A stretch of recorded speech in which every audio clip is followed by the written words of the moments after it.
welcome to another podcast for the Yakima Symphony Orchestra. My name is Jeff Snedeker. I play principal horn with the orchestra, and this is our Maestro, Lawrence Golan. We have a concert coming up on Saturday, October 30th, 2010 at 7:30 p.m. in the Seasons Performance Hall in Yakima, Washington. And this is a concert that is part of our chamber music series, but it is also part of a tradition that we've had for some years now. Right. That's right. I'm new with the orchestra. This is my first season, and I was told of and read about the tradition of having an annual Dia de los Muertos concert, honoring the Day of the Dead in the Latin American, specifically Mexican tradition. Right. And so apparently it's been going on for about 5 or 6 years. Right. I'm happy to continue with it. Yeah, I think it's been a very interesting concert to work with for the orchestra because it has exposed us to some different literature. It's meant to extend an invitation to the broader Yakima community to come and celebrate the Day of the Dead. And there are several sort of complementary celebrations that go on in the city around the same time. And I think the orchestra is quite pleased to, in a sense, lend its voice to that celebration. It has also led us to seek out some interesting repertoire in the past, a variety of requiem masses, which is an appropriate piece of music to put on a day of remembrance. And we have a rather interesting one this time, but before we get there, we have a couple of other pieces on the program. We open with a string piece, right? Right, it's actually called Dia de los Muertos. How about that? Somewhat appropriate, and it's for strings and percussion, yes, actually, which add that, Latin flavor, Latin percussion flavor. And, in reading about what Dia de los Muertos is all about, it's actually a celebration, right. More than mourning. Sometimes we think of death and we think about mourning, but in some cultures, it's more about celebrating because the deceased is going to a better place. Right. And that is the case with the Mexican celebration, and it's similar to with New Orleans. Mm-hmm. When they celebrate, I think usually there they start with mourning, but then they end with celebration. Right. And Richard Meyer, who's the composer of this piece, has created actually quite a celebratory piece. That's right. This is not a sad piece at all. It's fiesta time. It's a party piece. It's fun too because it's got a few different sections to it that represent different types of celebrations. So there's a celebration of young children. There's a celebration of the old men, which right. I've seen some of those traditional dances or presentations. Right. And it's very funny to watch old men hobbling around. Yeah. There's a whole set of moves, dance moves, and things like that. And it's specifically the way they celebrate right. in Mexico, and this music is depicting those various things, including, I believe, young boys acting like old right, men. Exactly. Yeah. I'm sure that's more accurate. But it's a very uplifting piece of music. Right, it is. It's got some nice mood changes to represent different aspects of the celebration. But it's a great way to start the concert. Right. So second on the program we have a nice war horse. It right? is a war horse. It's one of the most famous piano concertos of all time. And it's by Mozart, can't lose there. Most popular composers of all time. It's the number 20 in D minor. He actually only wrote 2 out of his 24 piano concertos, like 27. He only wrote 2 in a minor key, and this is the first of them. And I specifically chose it because it is the Day of the Dead, and sort of the trajectory of the concert.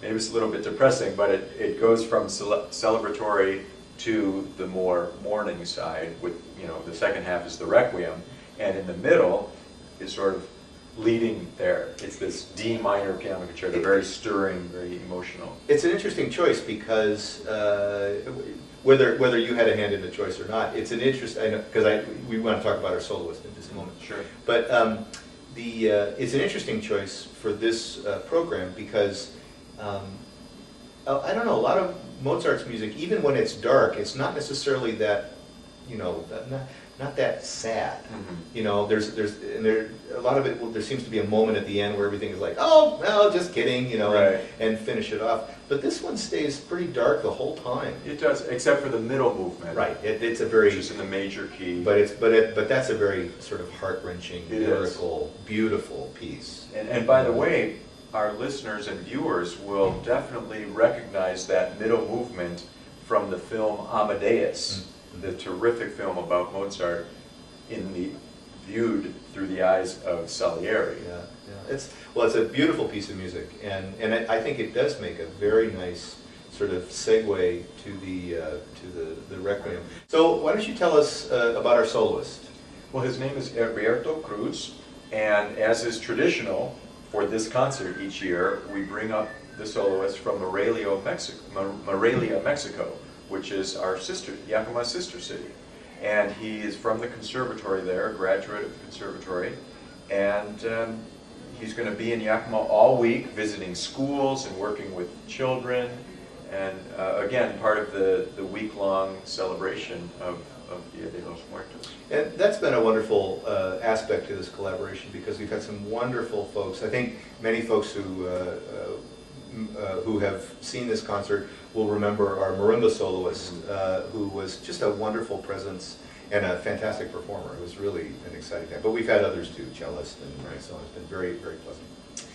So that takes us to the major work on the program. And this is not necessarily a well-known work, at least in our time. That's right. You know, in taking on the new music director position, you know, one of the major aspects of my job is programming the concerts, i.e. choosing the music. And in order to do so, it's very important for any new music director to take a look at the programs of the last few years to make sure, you know, you're not duplicating anything, because you never want to do something twice within, say, a 4-year period, at least with an orchestra of this size. Mm-hmm. I mean, actually, as a side note, some of the major orchestras, I mean, they do the Brahms symphonies, all 4 Brahms symphonies every year. Yeah, yeah. You know? But that's another story. When you have, you know, 8 to 10 concerts a year, you don't want to repeat anything in a 4-year period. Right. So I looked at all the programs for Dia de los Muertos that the Yakima Symphony has done over the last 5 or 6 years, and doing a requiem is traditional, and it of course makes perfect sense.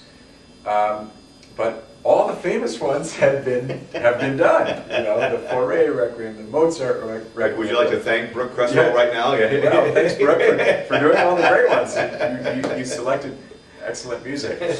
But there was nothing left to select, at least in terms of fame. Right, sure. Well, and that's okay, actually. My basic approach to programming is, especially for here, you know, it's different in every location, sure. But my basic approach to programming here is to combine, on each concert, to have something that is well known and that the audience will know what to expect, and they already know it and they love it, along with some things that are going to be new to them, but still very good music, excellent music. I'll never do anything that I don't think is great music and that the audience will enjoy. And I thank you for that. Oh, well, rather. And so, back to the Requiem, I had to dig a little deeper to find a Requiem to do that hasn't been done in the last 5 years. And I started researching the various Requiems that had been written, and to be quite frank, the Requiem that we're going to be doing, the Cherubini Requiem in C minor, is a piece I had never heard before, never performed before, but I wound up choosing it based on a recommendation, albeit a very strong one. Yeah. There was a man named Ludwig van Beethoven who said that, and I quote, "The Cherubini Requiem is even better than Mozart's." And you know, Pretty good recommendation. that's enough for me.